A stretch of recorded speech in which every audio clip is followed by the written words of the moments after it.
That Sunday morning changed the course of my life forever. The clock struck exactly 7:35 when my grandson, Tommy, walked into my room, still in his pajamas with messy hair and his big eyes full of worry. It was not common to see him awake so early, let alone with that heavy expression that seemed not to belong on the face of a 7-year-old child. He approached my bed on tiptoe, looked both ways as if checking that no one was listening to us, and then leaned in to whisper in my ear the words that would make my world crumble. "Grandma Daddy is going to run away with the stepmom taking all your money when you go on your trip tomorrow. I am Grace Foster. I am 67 years old, a widow for almost a decade, and I never thought I would need to protect my assets from my own son. My Frederick, the one I rocked in my arms, the one I taught to take his first steps, the one I comforted after every scraped knee. My only son was planning to rob me. The pain I felt was physical, like a stab in the chest. I needed to lean against the headboard to breathe. "How do you know that, sweetheart?" I asked, trying to keep my voice calm so as not to scare my grandson further. Tommy bit his lower lip, a habit he always showed when he was nervous, exactly like his father did in childhood. "I heard Daddy talking to Auntie Victoria in the office last night. They did not see me because I was getting water in the kitchen. Daddy said all the accounts were ready, and they just needed to wait for you to leave on your trip." Auntie Victoria laughed and said they would never see you again. Every word was like a new blow.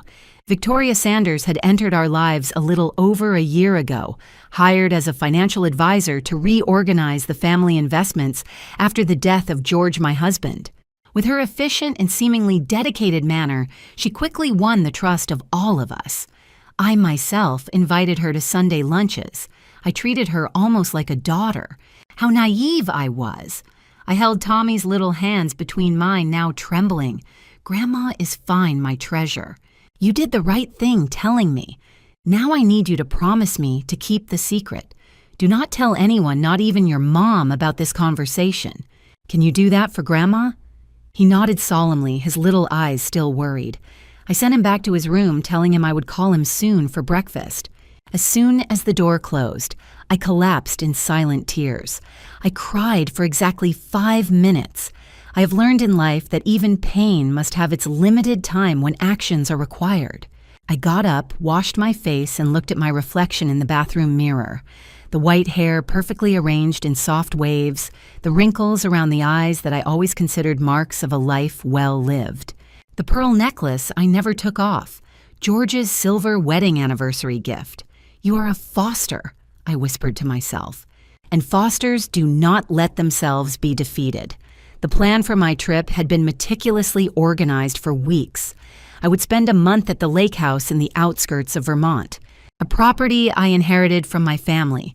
It was an annual ritual I maintained religiously, my period of renewal away from the noise of the city. Frederick knew it perfectly. He knew every detail of my routine. He had access to all bank accounts, powers of attorney documents. As the administrator of the family businesses after his father's death, he had fully assumed the financial reins with my total approval and trust. I picked up the phone and called Martha, my housekeeper and confidant, for 35 years. Before Frederick was even born, Martha was already by my side. If there was anyone I could trust blindly, it was her.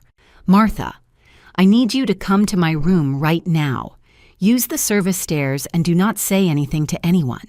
While I waited, I opened the nightstand drawer and took out the card with the number of Nicholas Owens, the family lawyer for decades, and George's best friend.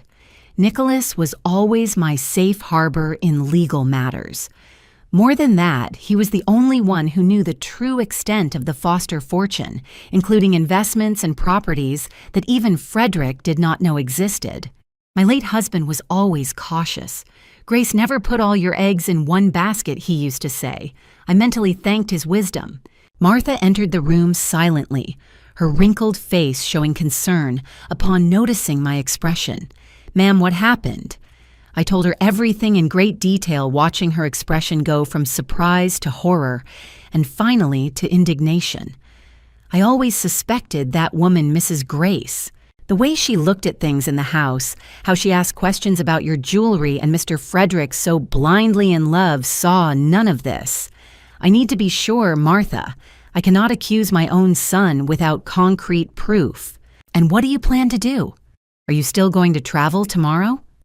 I looked at the suitcase half-packed in the corner of the room, clothes carefully folded, my medications, organized books I planned to read in the quiet afternoons at the lake house, a trip that now represented the perfect opportunity for my son to betray me. No Martha. Officially, I am going to postpone the trip due to health problems, but I want everyone to believe that I will still go, just 2 days late. In the meantime, let us set our own trap. I spent the next few hours on the phone, first with Nicholas, who was as surprised as I was but quickly regained his professional posture and began to draw up a legal plan. Then I called my old colleague from the hospital, Danielle Vance, now a captain specializing in financial crimes. Our friendship of 3 decades guaranteed her discretion and immediate support. When I went down to breakfast, I found the family gathered in the dining room. Lucy, my daughter-in-law, was serving juice to Tommy while they discussed some school matter. Frederick was reading the newspaper, seemingly absorbed in the news, and there was Victoria smiling sweetly at me, asking if I had slept well, if I needed help with the last preparations for the trip. I watched that rehearsed smile closely, the calculating eyes behind the fake concern, and felt a chill. How did I not realize it before?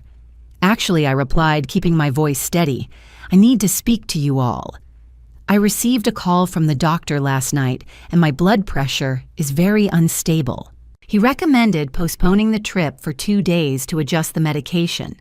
The shadow of disappointment that crossed quickly over Frederick and Victoria's faces was all the confirmation I needed. They exchanged a quick look that did not go unnoticed by my eyes, now attentive to every detail. But do not worry, I continued, pouring myself a cup of tea with the tranquility of someone who knows nothing. It is just a precaution.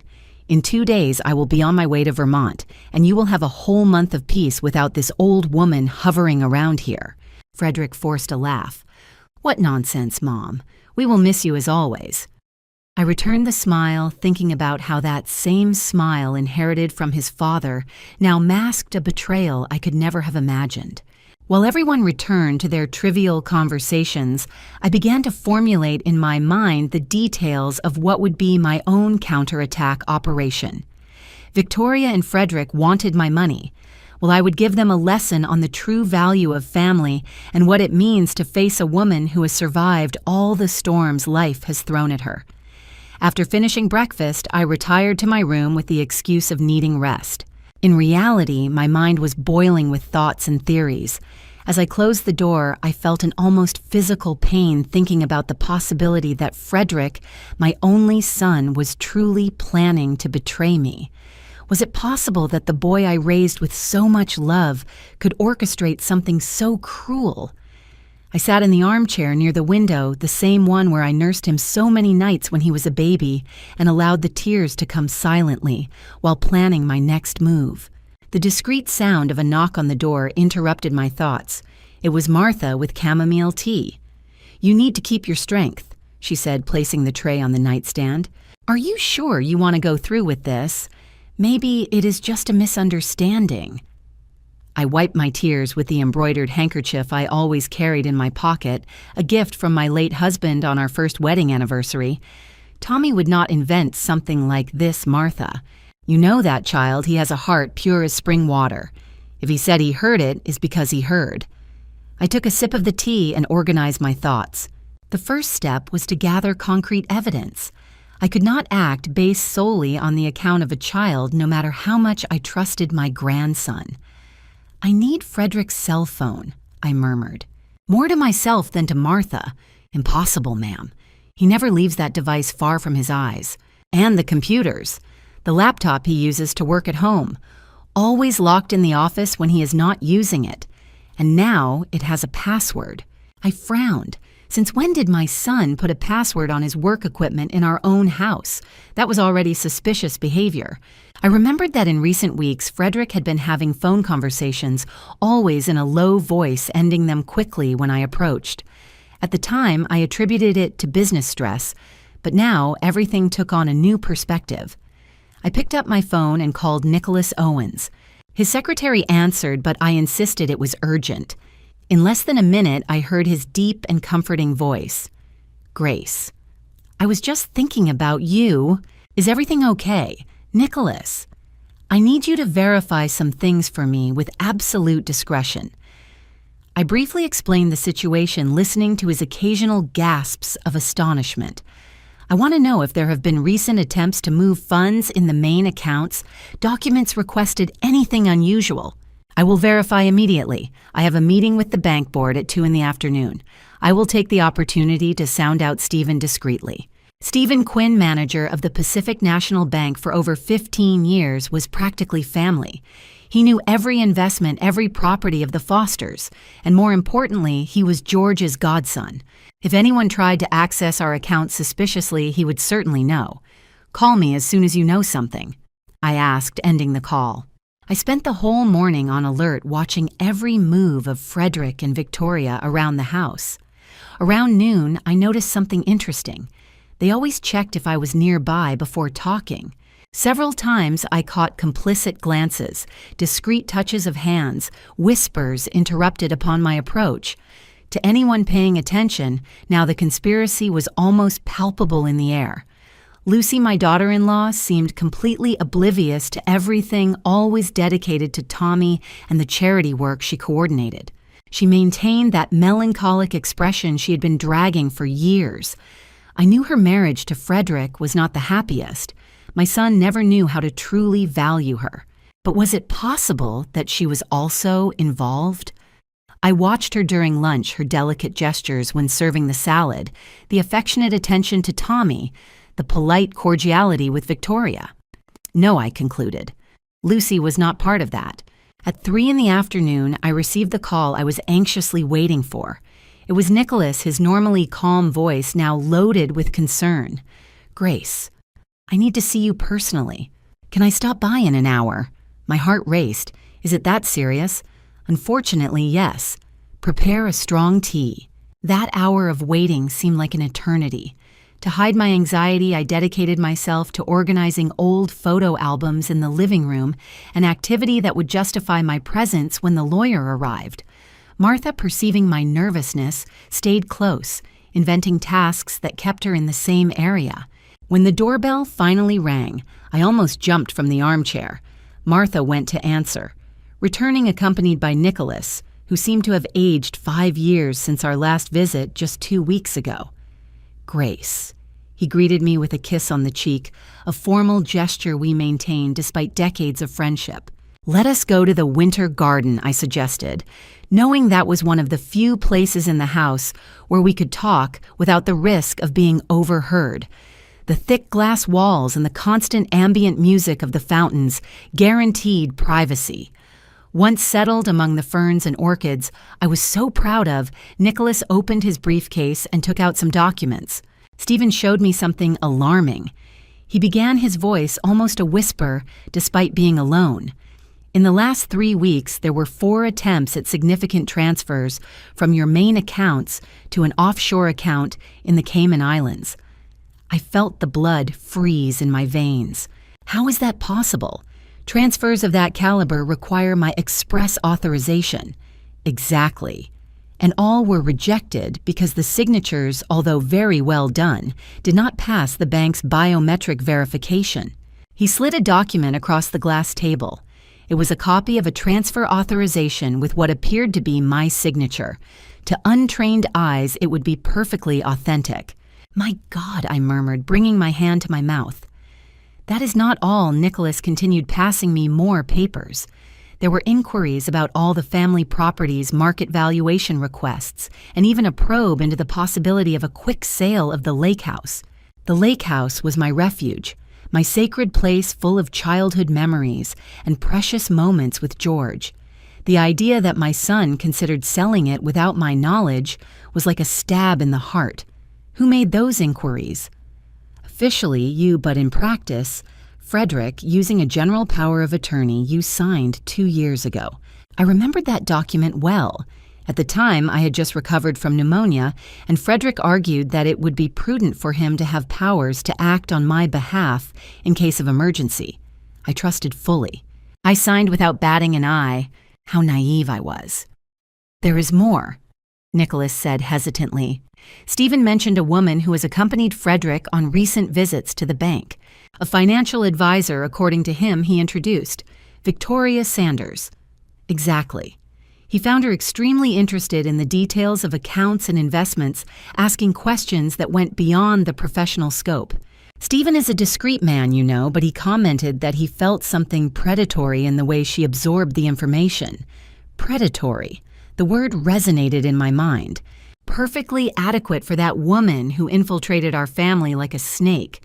Stephen only did not contact you directly because all attempts at movement were blocked by the bank's security systems. But he is worried. And so am I, Grace. I looked at the lush foliage around us, so full of life and beauty, contrasting with the rot we were discovering in my own house. What do you recommend, Nicholas? He adjusted the glasses on his face, a gesture he always did before presenting an important legal strategy. First, do not confront them yet. Second, reinforce the security measures of the accounts immediately. We can add extra levels of verification, maybe even discreetly revoke some powers of attorney without Frederick noticing. Third, investigate deeper into this Victoria Sanders. I have a contact in the federal police who can verify if there is anything in her history. I nodded thoughtfully. And what about Lucy and Tommy? I need to protect them, too. If you allow me the sincerity, I do not believe Lucy is involved.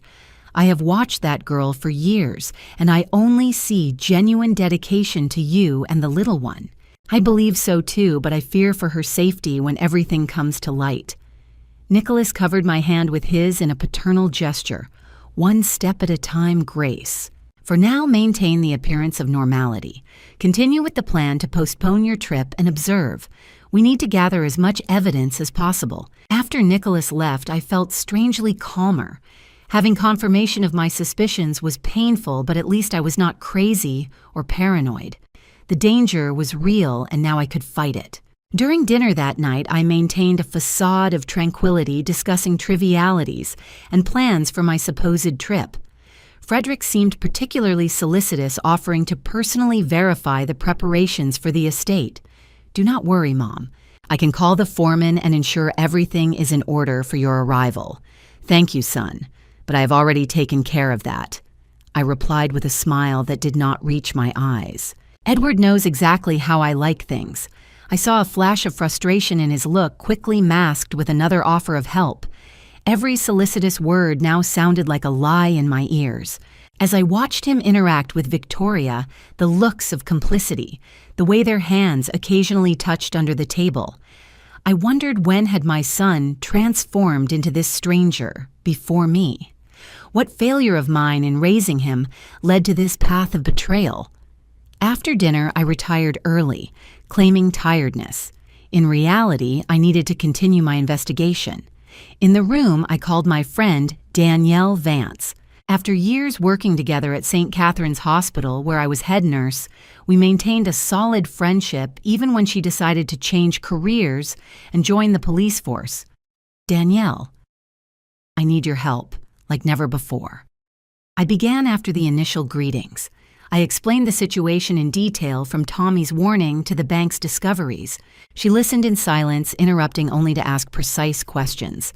I can check that woman's background discreetly, she offered. If she has a pattern of behavior, she left traces somewhere. No one is so perfect as not to make mistakes. How much time do you need? A few days at most. I have access to databases that the common citizen cannot imagine exist. There was a significant pause. Grace, if we confirm that she is a professional con artist, the situation changes completely. It would not just be a case of family betrayal, but organized crime. The gravity of that possibility had not occurred to me. What if Victoria was not acting alone? What if there was a larger network behind her? Do whatever is necessary, Danielle. I need to protect not only my assets, but mainly Tommy and Lucy. After hanging up, I sat on the edge of the bed, feeling the weight of every year on my shoulders. I remembered George and how much he loved our son. "You will take care of him when I am no longer here," were his last words to me. How would he feel knowing that the son who made him so proud was planning to betray his own mother? A soft knock on the door interrupted my musings. It was Tommy, already in pajamas, his hair damp from the bath. "Can I say goodnight, Grandma?" I opened my arms and he came running, snuggling into my lap as he had done since he was a baby. His smell of baby soap and the innocence of that hug almost made me cry. "Is Grandma sad?" he asked, noticing my expression. "No, my love, Grandma is just thoughtful." He looked at me with those blue eyes so similar to George's, a wisdom beyond his age, shining in them. "Do not worry, Grandma, everything will be fine." I kissed his forehead, marveling at his intuition. "Yes, everything will be fine. Now go to sleep, it is late for boys your age." After he left, I made a decision. The next day, I would discreetly install security cameras in strategic points of the house. If Frederick and Victoria were conspiring, I would capture their conversations, gather irrefutable proof, not for revenge, but for justice. Not just for me, but for the legacy my husband built with so much effort, and that I had the duty to protect. That night, I slept little. I dreamed of George young and strong as in the early years of marriage, smiling at me while saying, "Remember who you are. Grace Foster, you never bow down to storms." The next morning, I woke up determined.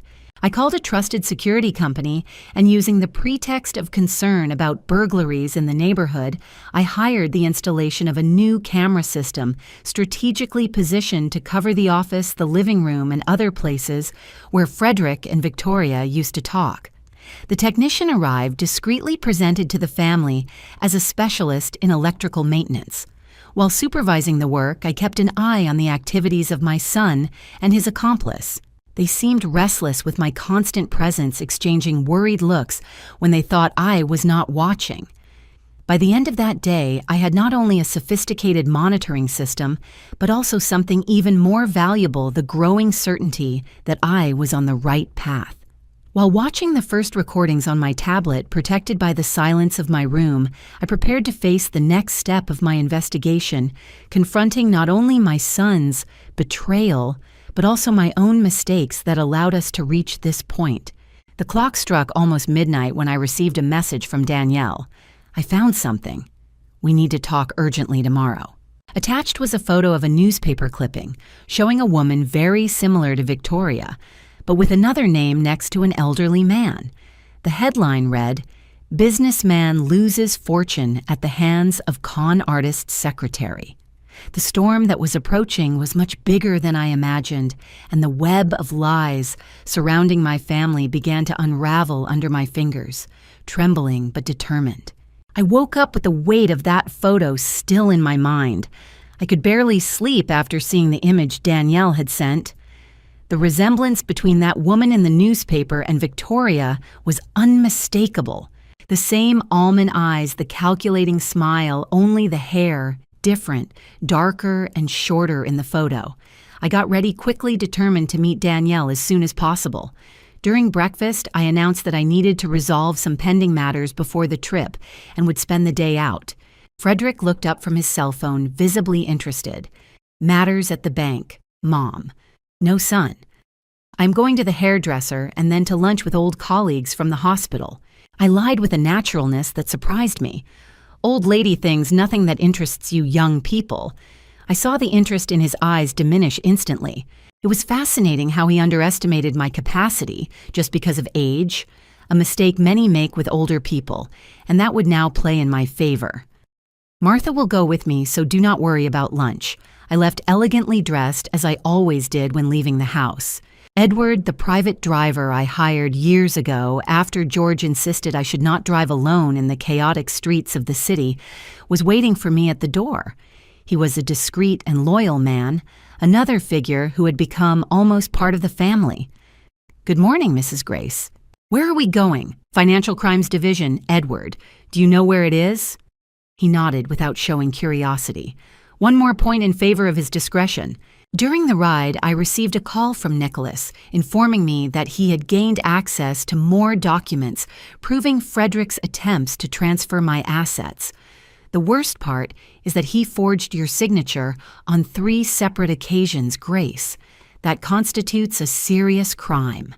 I closed my eyes for a moment, feeling that characteristic pain in my chest that accompanied me since it all began. My own son, a criminal. How did we get to this? The police station was a modern building in the city center. Danielle was waiting for me at the entrance, her imposing bearing contrasting with the warm smile she gave me when she saw me. We hugged briefly before she guided me through the corridors to her private office. I reserved the whole morning for our matter, she explained, closing the door behind us. What I discovered is serious, Grace. I sat across from her desk while she opened a folder with various reports, photos, and documents. She placed everything organized in front of me as we used to do with patient records at the hospital. Victoria Sanders is actually Valerie Stone. She pointed to an identity document with Victoria's photo, but with another name. She has an extensive history of fraud in at least 3 countries.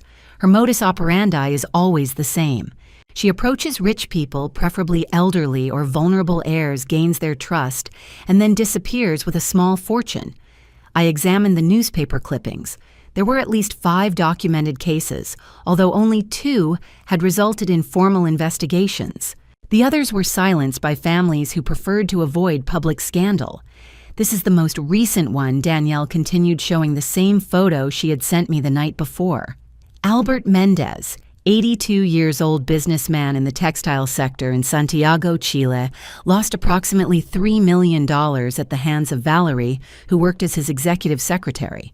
When the family realized she had already disappeared and was never caught, she is extremely careful, changes identity, frequently works with accomplices who move the money through offshore systems, and always chooses victims who will hesitate to make the fraud public out of shame or protection of family reputation.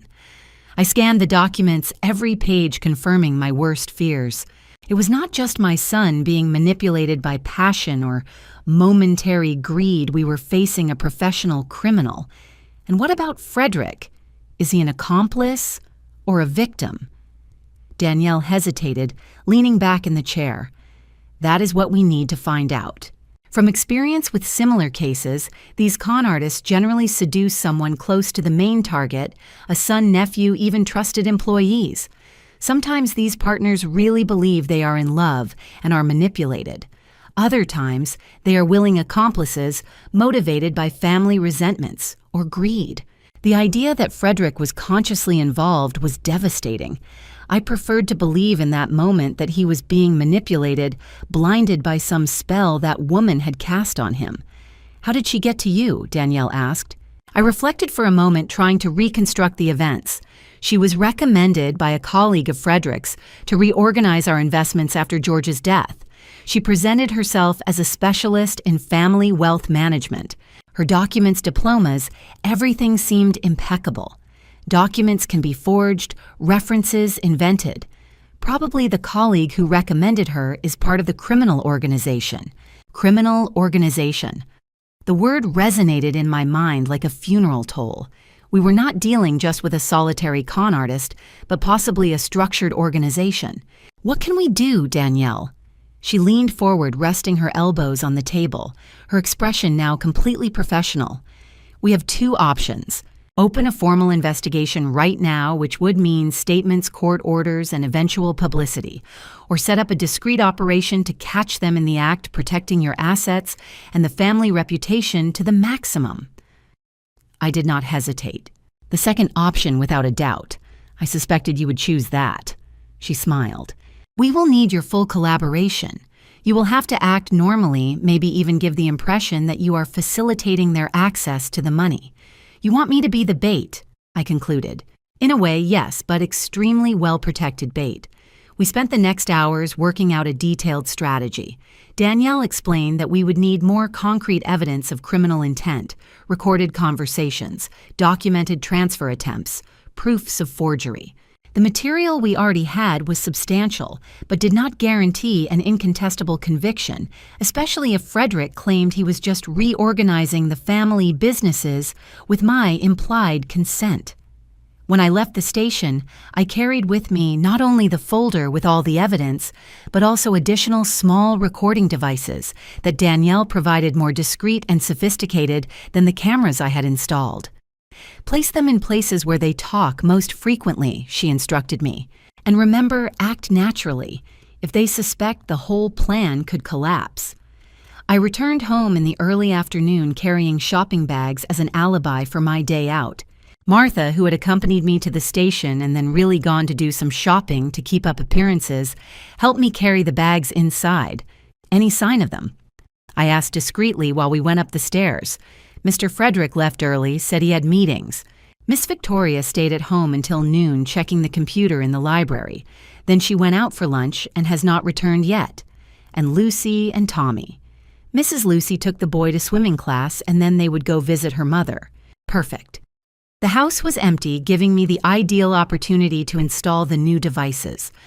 With Martha's help standing guard while I worked, I positioned the tiny recorders in strategic places under the desk in the office, behind a painting in the library, inside a floral arrangement in the sitting room. Next, I took the opportunity to check the computer in the library that Victoria had used. It was an old desktop we kept mainly for Tommy to do school research. Luckily, she had not deleted the browsing history. What I found confirmed my suspicions. Searches about international transfers, luxury real estate websites in countries like France and Italy, and most alarming, an email sent to someone identified only as M, saying everything on track. The old lady travels in 2 days, await final instructions. The old lady, that was how they referred to me. I felt indignation burn in my chest, momentarily replacing the pain of betrayal. I took screenshots of everything using my cell phone, as Danielle had directed, and sent the images to her immediately. Her response came in minutes. "Excellent work. This helps establish intent. Keep watching." At sunset, Frederick returned. He came straight to my room, knocking softly before entering. He was wearing one of his expensive Italian suits, a gift from me on his last birthday. "How was your day, Mom?" he asked with apparent interest, sitting on the edge of my bed. "Wonderful, son. Meeting old colleagues always rejuvenates me." I smiled, playing my role. "And you? How were the meetings?" "Productive. We are closing that negotiation with the European investors I told you about." European investors. He had never mentioned such a thing. One more lie to add to the list. "That is great, dear. Your father would be proud." Something flashed in his eyes. Guilt. Remorse. But it disappeared quickly. "Actually, I came to check if you still intend to travel the day after tomorrow. We can postpone it more if you do not feel well." There was a poorly disguised anxiety in his voice. Of course he wanted to confirm my departure. Their plan depended on my absence. No, I am already perfectly fine. The doctor adjusted my medication and said I can travel calmly. In fact, I already started packing. His relief was almost palpable. "Excellent.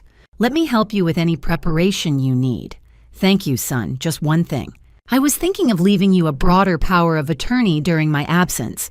You know how forgetful I am sometimes, and the lake house has terrible phone coverage. If any emergency arises with the investments, his eyes shone instantly. It was like watching a predator glimpsing its prey.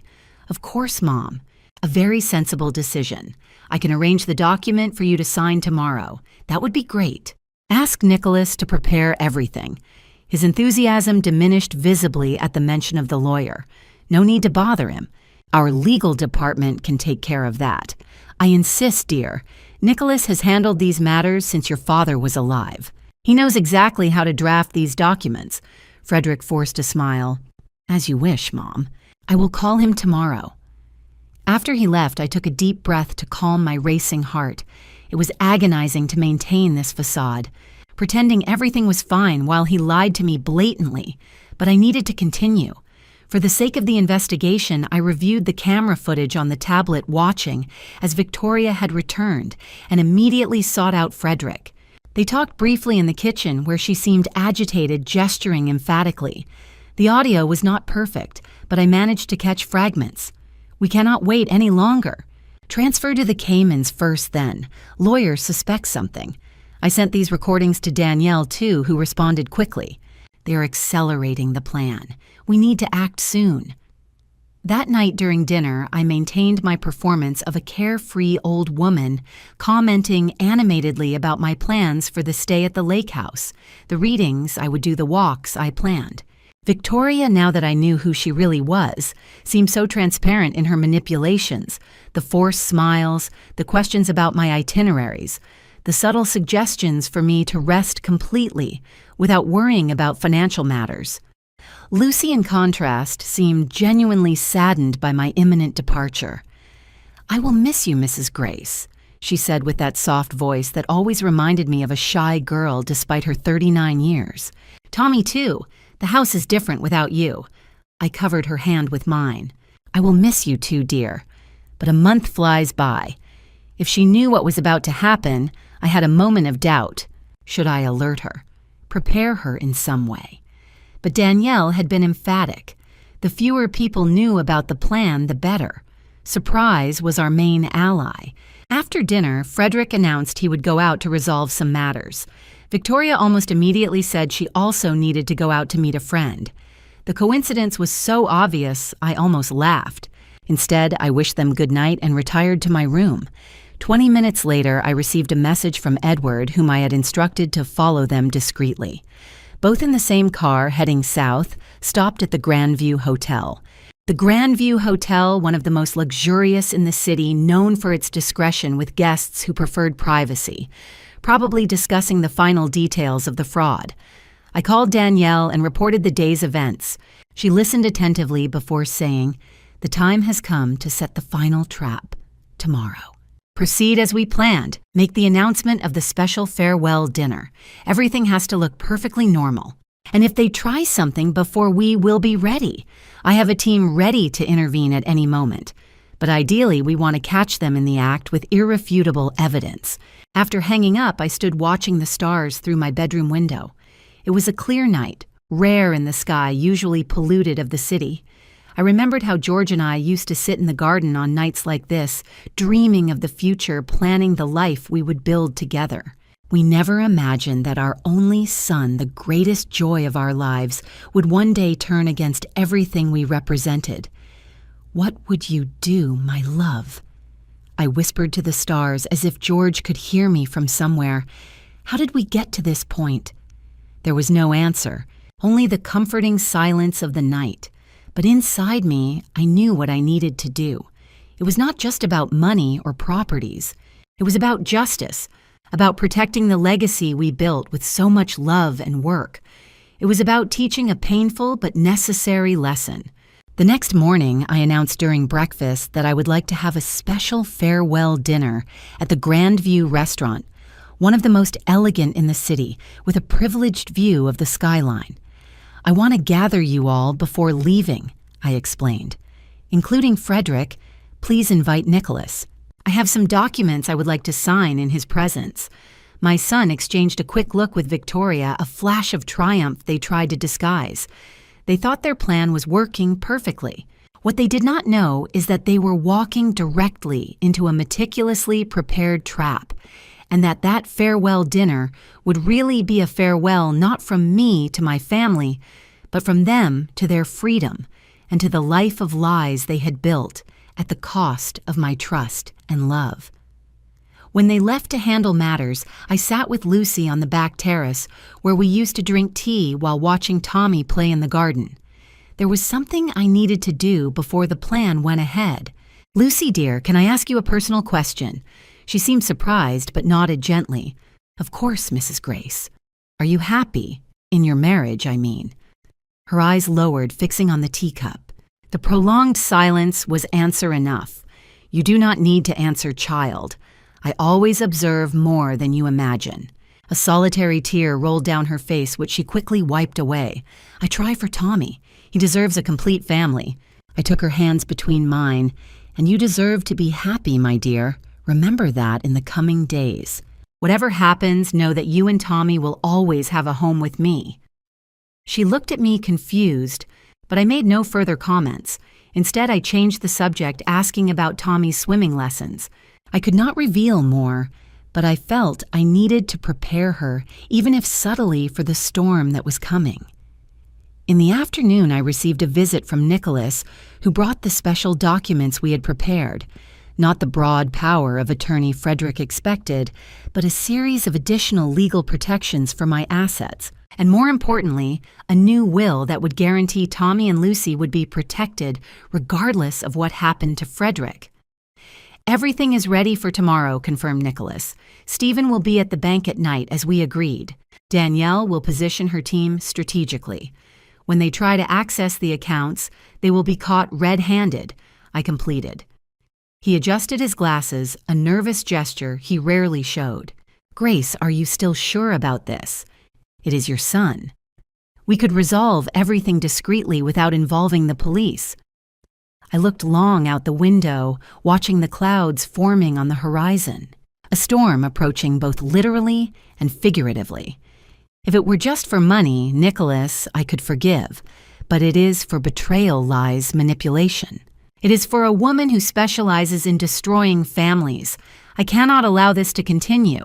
He nodded, respecting my decision. When he left me with the signed documents and a comforting hug, the kind of gesture only decades of friendship allow. Night came quickly, bringing with it the weight of anticipation. Tomorrow, everything would be revealed.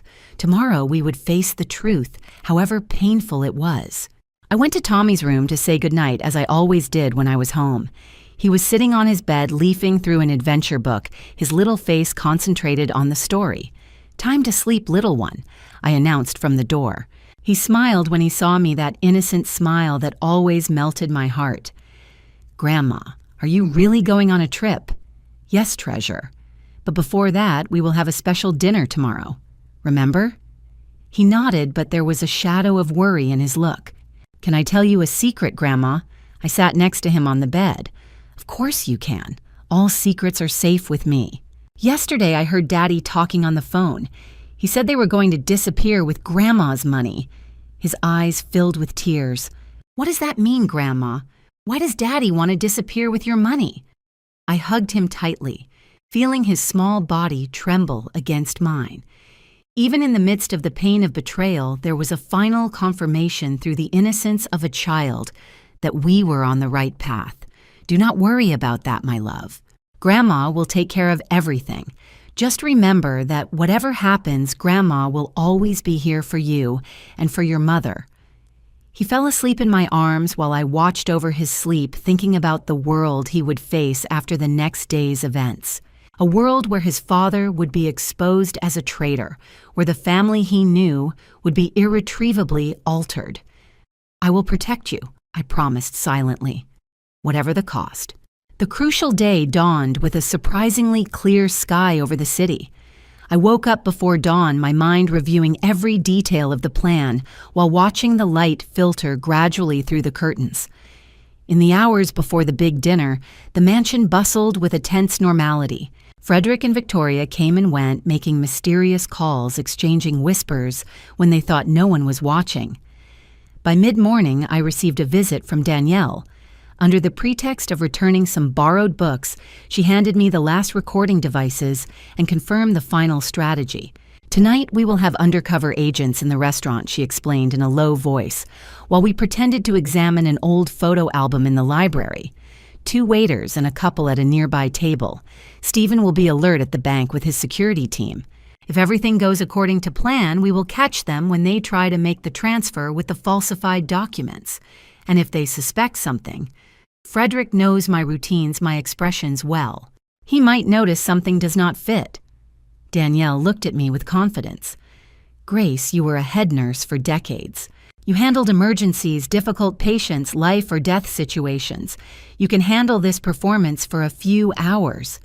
Her words rekindled something in me. That core of steel I had forgotten I possessed, forged in long hospital shifts, tempered in the crises I had faced throughout my professional life. You are right, I stated with renewed determination. I was always good in pressure situations. At 5 p.m, I began to get ready for dinner. I carefully chose an emerald green silk dress, George's favorite color, and the full set of jewelry he had given me on our last anniversary together. A necklace, earrings, and bracelet of emeralds set in platinum that I barely used, reserved for truly special occasions. While Martha helped me with the necklace clasp, I saw her study my reflection in the mirror with concern. Ma'am, you are very pale. Are you okay? It is just nerves, Martha. Today, much is decided. Everything will be fine, she affirmed with the certainty only years of loyalty can give. The truth always comes to light, and you are on the right side of this story. At 7 o'clock sharp, the whole family gathered in the foyer.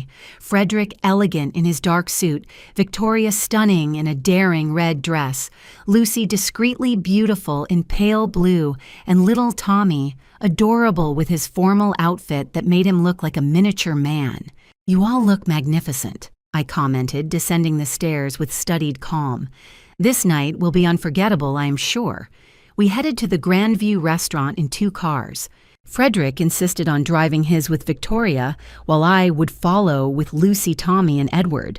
During the ride, I maintained a light conversation about the lake house and plans for my stay, although my mind was completely focused on the operation about to unfold. The restaurant, located on the top floor of one of the city's most exclusive buildings, offered a panoramic view of the illuminated city. We were received by the maitre d', who discreetly made an almost imperceptible gesture confirming everything was prepared according to plan. Our table, strategically located in a privileged corner, already had the presence of Nicholas, who stood up to greet us with the formality characteristic of men of his generation. "Grace, you look absolutely splendid tonight," he commented, kissing my hand gallantly. "The occasion deserves it," I replied with a smile. As we settled in, I discreetly identified the undercover agents, an overly attentive waiter, a young couple at the adjacent table, pretending to be absorbed in a romantic conversation, and the restaurant manager himself, who had been informed of the essential aspects of the operation. The first part of the dinner passed with studied normality. Trivial conversations about the weather, the latest news, family anecdotes we had all heard 1,000 times. I watched Frederick discreetly check his watch every few minutes, his anxiety barely contained under a facade of normality. After the main course, it was time to execute the first phase of the plan. I signaled the waiter, who brought a bottle of champagne. "I would like to propose a toast," I announced, raising my glass to the Foster family and the values we represent: integrity, loyalty, and unconditional love. I saw Frederick swallow hard, his gaze fleeing mine. Victoria, however, raised her glass with a confident smile, completely oblivious to the irony of my words. Before continuing with dinner, I went on. "I would like to address the pending matters." I turned to Nicholas.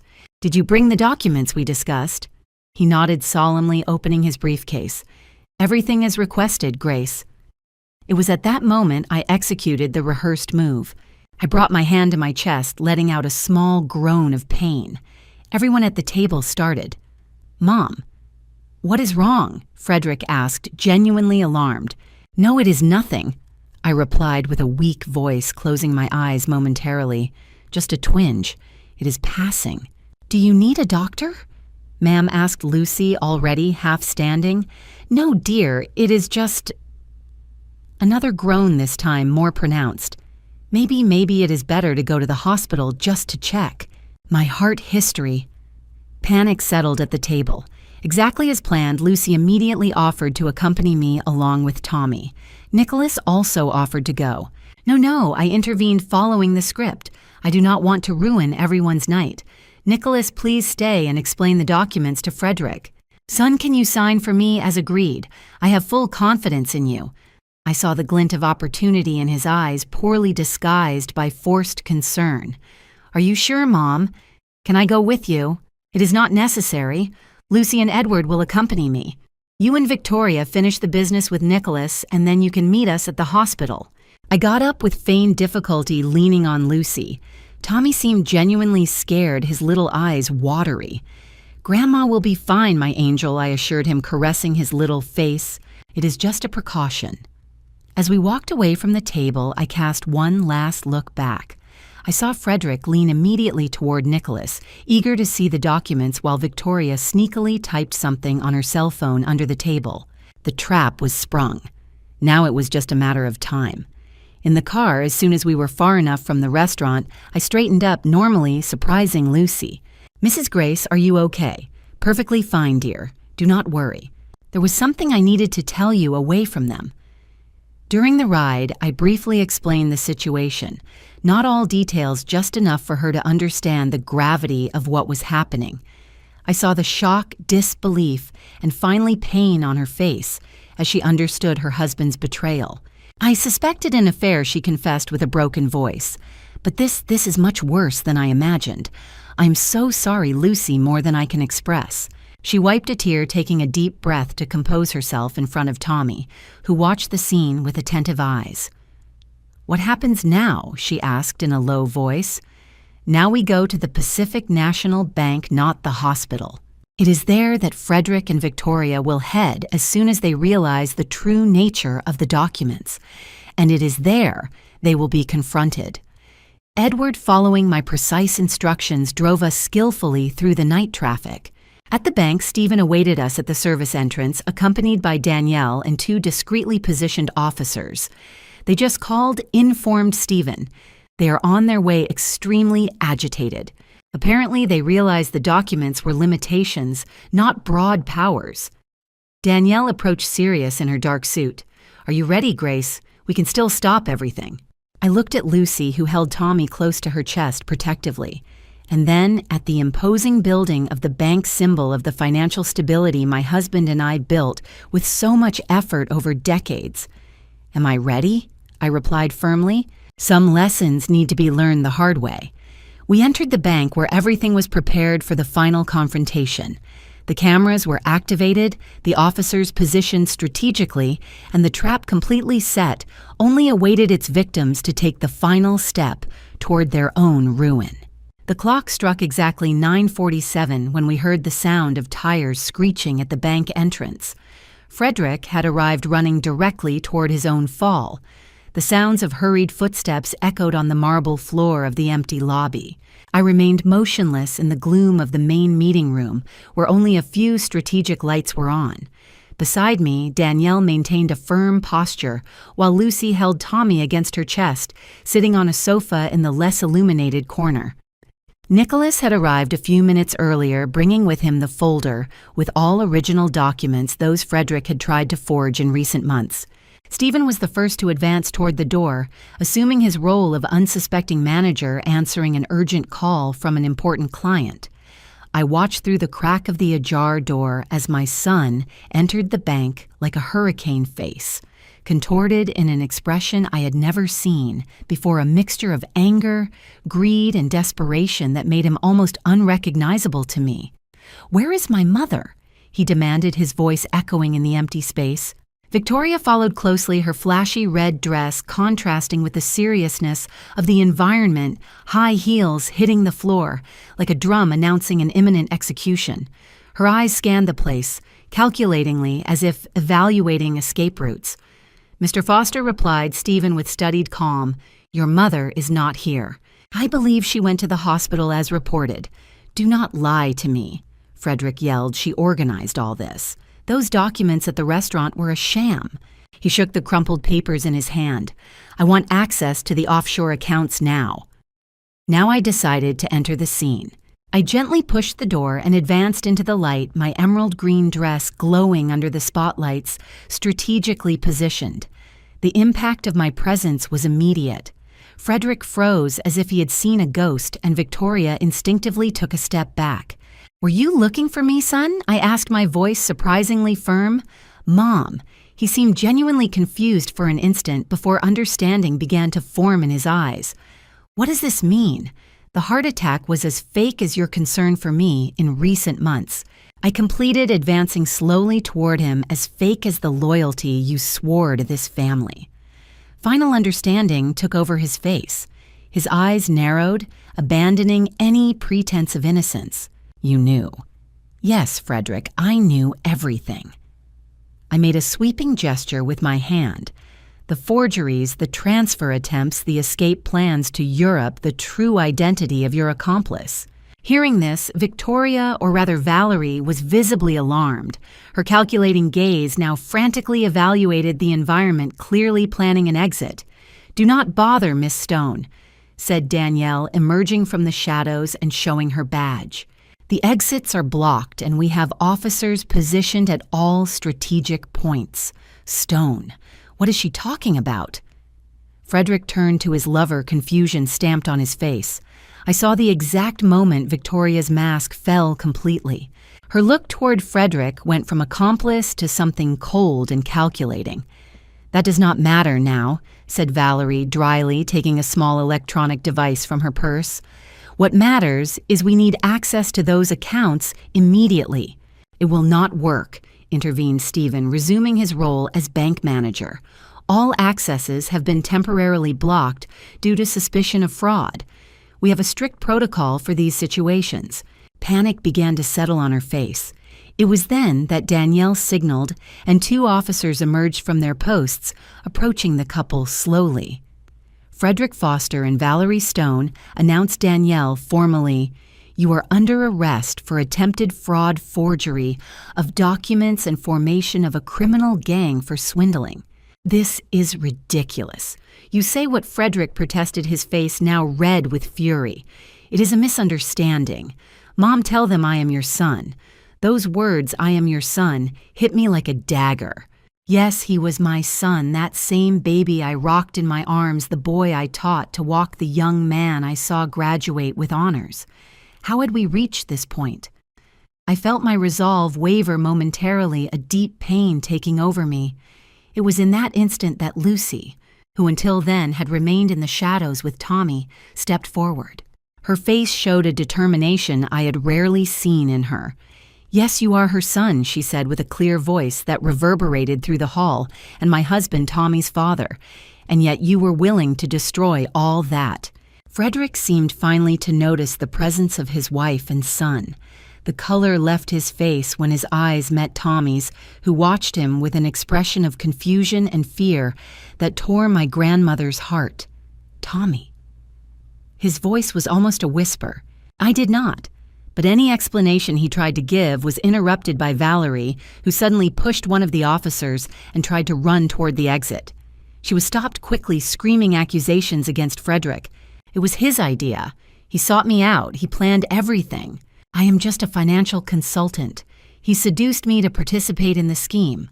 The final betrayal. One con artist betraying the other. I saw my son's face deform with shock upon realizing that even the love he thought he found was nothing more than a sham, a manipulation to access our fortune. "That is not true," he protested desperately now, looking at me. "Mom, you cannot believe that. She sought me out. She planned all this." I approached him slowly, feeling the weight of every step. When I was close enough to see the sweat now running down his forehead, I spoke low, just for him to hear. "The question, Frederick, is not who started what. The question is that you, my only son, were willing to betray me. Abandon your wife and son, destroy the legacy built by your father with so much sacrifice." He lowered his eyes, unable to hold my gaze. For a brief moment, I glimpsed the boy he once was, vulnerable, regretful, after some childish mischief. "What is going to happen to me?" he finally asked, his voice reduced to a whisper. Before I could answer, Danielle intervened. "Mr. Foster, you and Miss Stone will be taken to the station to give a formal statement. The charges are serious and can result in prison time." Prison? The panic in his voice was palpable. "Mom, you would not allow that. You cannot let them take me to jail." I felt the weight of that decision on my shoulders. A part of me, the mother who had always protected him, wanted to intervene, use my influence to minimize the consequences. But another part, the woman who honored the principles and values George and I always defended, knew that some lessons need to be learned the hard way. "There are consequences for our choices, Frederick," I finally replied. "I always taught you that." As the officers led them out, Valerie continued shouting accusations, trying to negotiate her freedom in exchange for information on other scams. Frederick, on the other hand, walked in absolute silence, his shoulders slumped in defeat. When the door closed behind them, I felt my legs give way. Nicholas quickly pulled up a chair for me to sit. Lucy approached, still holding Tommy, who was now crying silently. "Can I talk to him?" asked the boy between sobs, pointing to the door where his father had left. My heart broke. "Not now, my angel. Daddy needs to resolve some things first." He did something very bad right. The insight of a child never ceases to surprise me. Yes, dear, he made serious mistakes. I extended my arms, and he came to my lap, his little body still trembling with emotion. But that does not mean he does not love you. Good people sometimes make very bad decisions. Lucy sat next to me, face pale, but composed. What will happen now, Mrs. Grace, was the question floating in the air. What would come after this earthquake that had shaken the foundations of our family? I looked at Danielle talking quietly with the other officers, at Stephen starting to organize the scattered documents, at Nicholas waiting patiently for my next decision. Now, dear, we rebuild one step at a time. The following hours were a haze of bureaucratic procedures, formal statements, signatures on official documents. Danielle explained that Frederick and Valerie would be kept in custody at least during the initial investigation. The evidence was overwhelming, the recordings forged, documents, transfer attempts, incriminating emails. How long can he stay in prison, I asked, when we were finally alone well past midnight, considering the charges and being a first-time offender? Probably between 2 and 5 years, depending on how the prosecution handles the case. She hesitated before continuing. In her case, the situation is more serious. There are records of previous crimes, although with other identities. We are talking about a significantly longer sentence. I nodded in understanding, feeling a deep tiredness settle in my bones. It had been an endless day, emotionally exhausting beyond what I imagined being able to endure. Nicholas approached with a cup of tea. "You were extraordinarily strong today, Grace." "I do not feel strong, Nicholas. I feel devastated." He nodded understandingly. "It is natural, no matter how justified your actions were. We are talking about your son." I took a sip of the tea, letting the comforting warmth go down my throat. "What do you think?" "Did I do the right thing?" He reflected for a moment before answering. "I think so. If you had covered up the crime, you would only be allowing him to sink further. Sometimes true love means allowing someone to face the consequences of their actions." Around 2 a.m, we were finally released to return home. Lucy had taken Tommy earlier. The boy was exhausted and confused to stay at the station. Edward, always faithful, waited patiently to take us back to the mansion. During the ride, I watched the city lights passing by the car window. Some residences still lit even at that late-hour life, following its normal course, while mine had been completely turned upside down. Upon arriving, I found Martha waiting anxiously at the door despite the hour. Her wrinkled face showed genuine concern. "Is everything okay, ma'am? I heard on the news. News I had not considered the case might have leaked to the press so quickly." "Yes. A reporter called an hour ago wanting to confirm Mr. Frederick's arrest. I said nothing, of course." I sighed deeply. Of course, there would be media repercussions. The Fosters were a traditional family with businesses in various sectors. The arrest of the heir for attempting to defraud his own mother would be a full plate for the tabloids. "Where are Lucy and Tommy?" "Mrs. Lucy is in the boy's room. He had trouble sleeping, so she stayed by his side." I thanked Martha and slowly climbed the stairs, each step seeming to weigh tons. I stopped at the door of Tommy's room ajar enough so I could see Lucy sitting on the edge of the bed, gently stroking the hair of the child who was finally sleeping. She looked up upon perceiving my presence and signaled for us to talk in the hallway. "How is he?" I asked in a low voice as soon as she closed the room door. Confused, scared, asked 1,000 questions about his father that I did not know how to answer. She sighed, running her hand through her messy hair, how to explain to a child that his own father was willing to abandon him. The pain in her voice was palpable, and my heart shrank for her so young, still facing a storm she had not created. "We do not need to explain everything now," I replied gently. "Some truths can wait until he is more prepared to understand them." She nodded, eyes watery. "And Frederick, what will happen to him? Will he face the legal consequences of his acts? I cannot interfere in that, Lucy. It would be wrong, and in the end it would not really help him." I understand. She hesitated a moment. "Mrs. Grace, I do not know what I will do now. My whole life was structured around this marriage, this family. I took her hands between mine. "You and Tommy are not alone, dear. This is still your home for as long as you wish. And as for the future, well, the future always surprises us." We said goodbye with a long hug, and I went to my own room.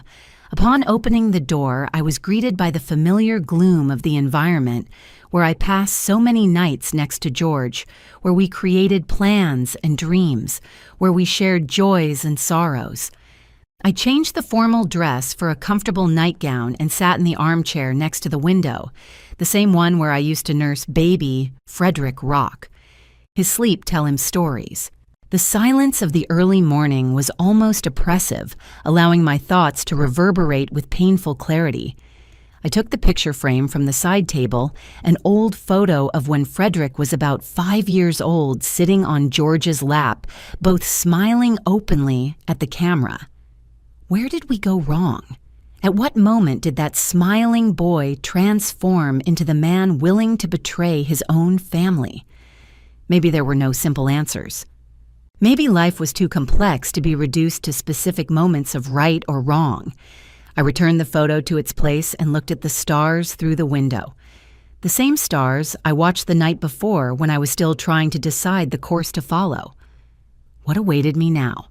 I would not take the planned trip, that was certain.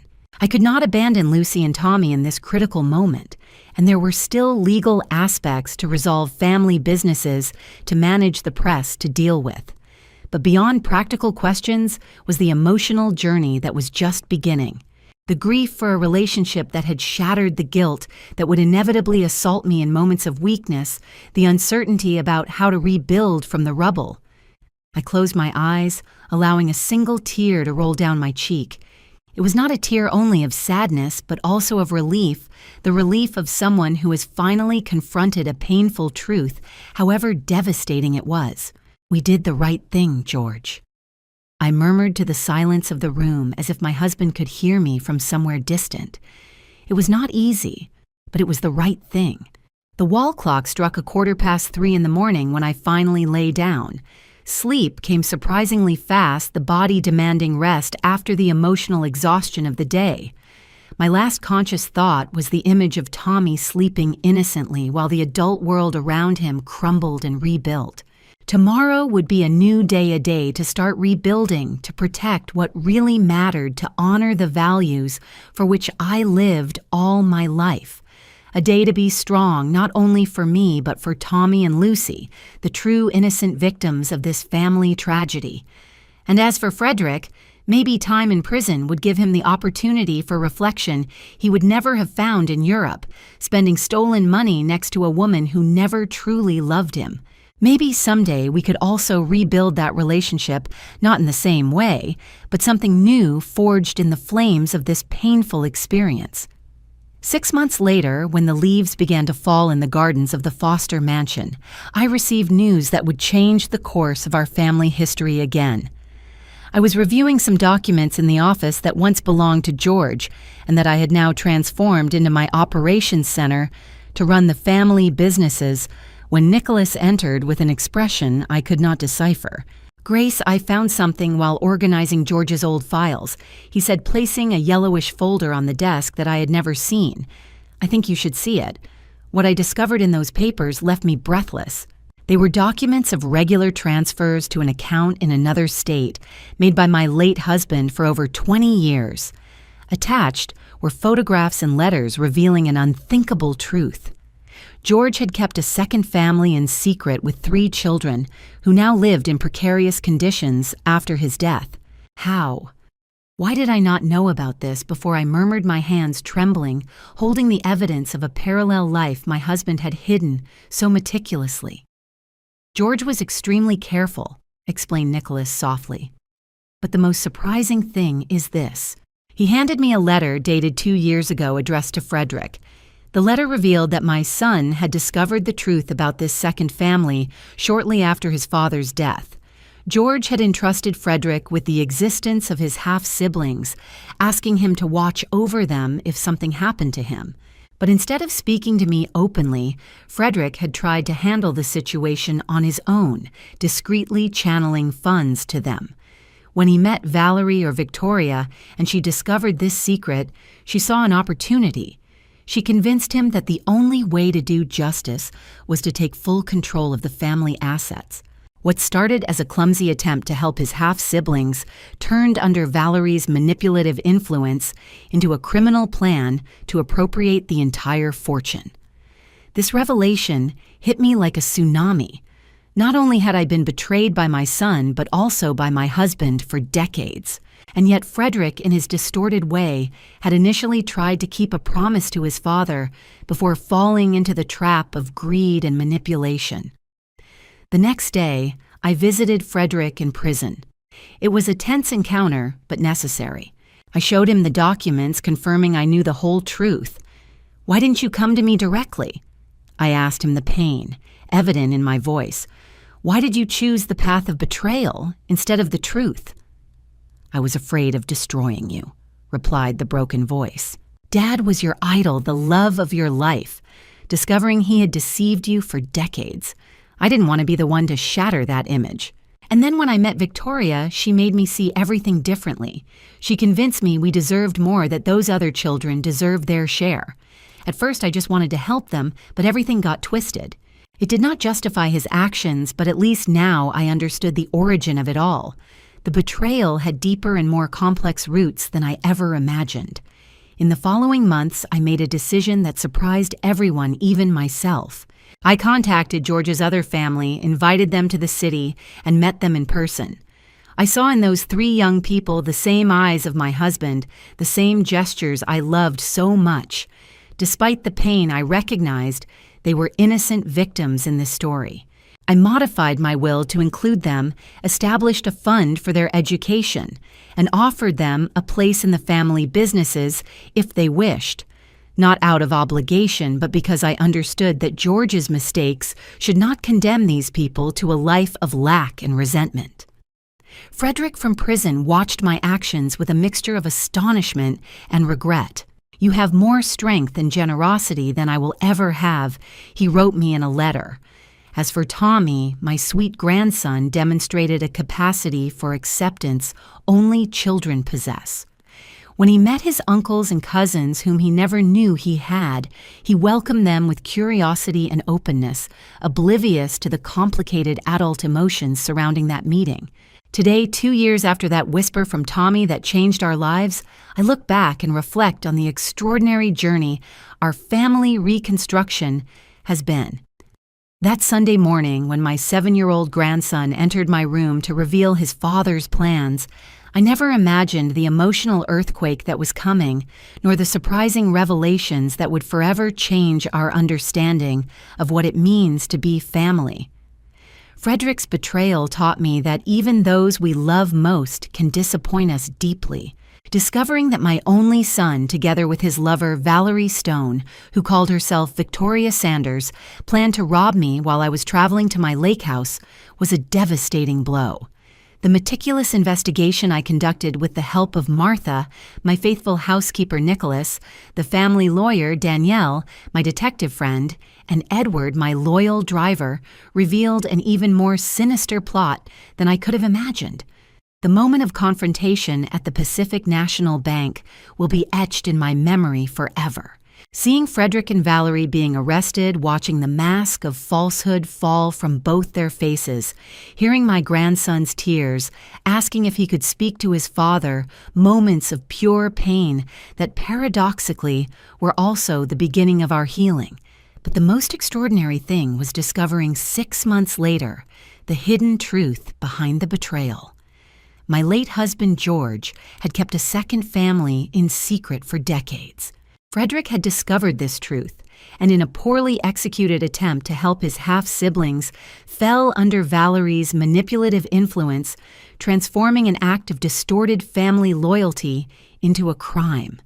This revelation taught me that betrayals are rarely simple, that behind the worst acts often hide complex stories of pain, divided loyalty, and missed opportunities for honesty. It also showed me my own strength, the ability to face painful truths and still choose a path of compassion and reconstruction. Today our family is very different from what it was. Frederick serves his sentence on parole working at the Silver Hope Foundation, which I established to help elderly victims of family scams. Lucy has blossomed, resuming her career in psychology and coordinating support programs for families in crisis. Tommy, now 9, shows amazing resilience, maintaining a relationship with his father while developing bonds with his new uncles and cousins. And I, Grace Foster, at 69, run the family companies preside over a foundation, and most surprisingly, have built a relationship with the children my husband had outside our marriage. It was not easy to open my heart to these people who represented the greatest betrayal of my married life. But in their faces, I saw not only George, but the opportunity to break a cycle of secrets and pain. The most valuable lesson I have learned is that family is not always defined by blood or legal documents, but by the decisions we make every day. Deciding to forgive does not mean forgetting or absolving responsibility. It means choosing not to allow resentment to consume the rest of your life. Deciding to rebuild does not mean restoring exactly what existed before, but creating something new and potentially stronger from the rubble. This story I have shared with you is not just about a grandmother who discovered a betrayal and set an ingenious trap. It is about how at any age we can find ourselves facing devastating truths that challenge everything we thought we knew about our lives and still find the strength to move forward to redefine what family, forgiveness, and justice mean. If you are watching this video, perhaps you are going through your own storm. Maybe you have been betrayed, or maybe you keep a secret you fear revealing. My experience has taught me that secrets have a huge cost and that the truth, although painful, is the only path to authentic healing. I would love to know your story and your thoughts. Have you ever faced a family betrayal? How did you handle it? Have you had to rebuild your life after an emotional earthquake? Which country are you watching us from? Please share it in the comments below this video. Your words could give comfort to someone who is going through a similar moment and feels completely alone.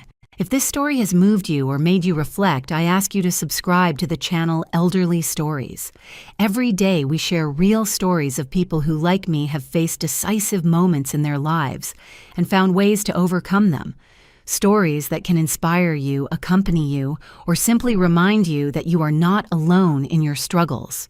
I would also greatly appreciate if you left your like on this video. This simple gesture helps us reach more people who might need to hear these experiences. And if you can share this video with someone you think could benefit from this story. Producing these videos daily implies many costs that are sometimes difficult to cover. If our channel has brought you value, I invite you to consider supporting us through the thanks button that appears below the video. It is a form of donation that allows us to continue creating quality content and keeping alive these stories that mean so much to our community. With your support, we can expand our reach, improve the quality of our productions, and even translate our stories into more languages to reach people in different parts of the world. Every contribution, however small, makes a huge difference for us. Remember to visit our other videos. We have stories about complicated family relationships, second chances, significant losses, and personal rediscovery at advanced ages. There's a whole world of shared experiences waiting for you on our channel. Thank you for joining me in this personal story, so intimate and painful. Sharing my experience has been part of my own healing process, and I hope with all my heart that it has resonated with you in some meaningful way. And remember, no matter your age, your economic situation, or your family history, there is always a way forward. There is always the possibility to rebuild, to find new meanings, to create beauty from pain. Life never ceases to surprise us, and our capacity to adapt and grow is perhaps the most precious gift we have. I wait for you in the comments and in the next video of Elderly Stories. Until then, I wish you strength in your own battles and serenity to face the truths of your life, however difficult they may be. I am Grace Foster, and this has been my story of betrayal, truth, and family reconstruction. A story that taught me that even at 67, life can surprise us, challenge us, and finally renew us in ways we could never have imagined.